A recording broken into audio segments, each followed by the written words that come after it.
Before crashing his car into a tree, former Melbourne Storm player Curtis Scott threatened to kill his girlfriend, verbally abused her and claimed he'd take his own life if she didn't take him back, according to her mother.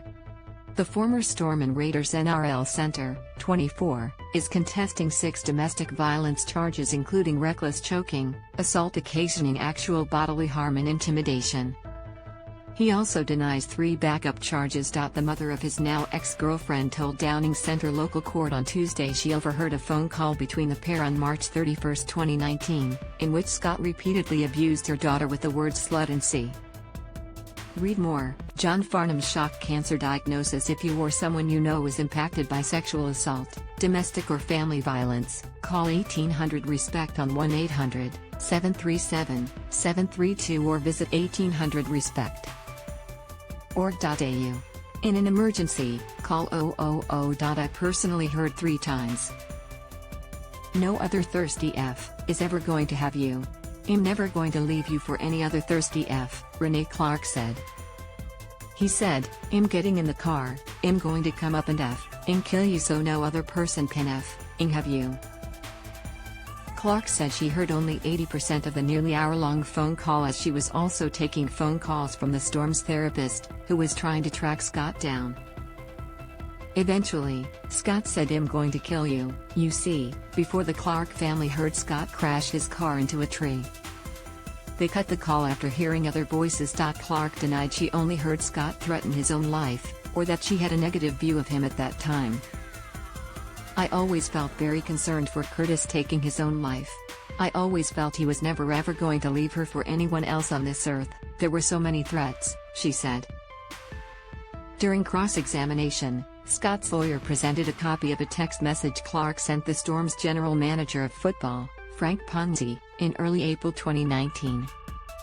We want nothing but the best for Curtis and truly hope he fully accepts the help being offered and moves forward to a fulfilling and successful career. Part of the message reads. Read more. Police file terrorism charges against Pakistan's Imran Khan, but Clark said the wider context was the Storm reporting 3 incidents between Scott and Taliha Clark to the NRL Integrity Unit. The family didn't want to discuss anything with the NRL body, provided Scott cut contact, she said.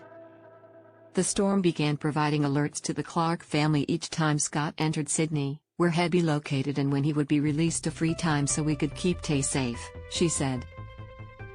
In a separate incident in late 2018, Clark said she woke at about 2:30 a.m. to noises downstairs, eventually making out her daughter yelling, "Stop, Curtis, stop." I knew she was in trouble because of the sound of her voice, the fear in her voice, Clark said. Rushing from her bedroom and into a lounge room, the mother found a tearful Taliha half standing with her back to the wall, and Scott hovering over her. Scott stood up, faced away and walked out of the room, Clark said. Read more. Everything you need to know about Sydney's latest train strikes. Her daughter was holding her arm, had a bump to her forehead and needed to be stopped from going after Scott, Clark said. I told my husband to go and get him, Hess just attacked her. Scott, who was sacked by the Raiders in 2021 for off-field incidents, says the young couple that met as teens repeatedly argued but he never became violent.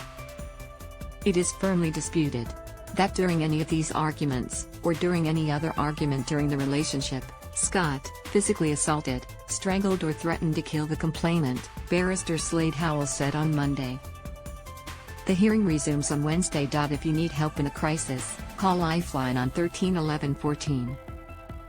For further information about depression, contact Beyond Blue on 1,300,224,636 or talk to your GP, local health professional or someone you trust.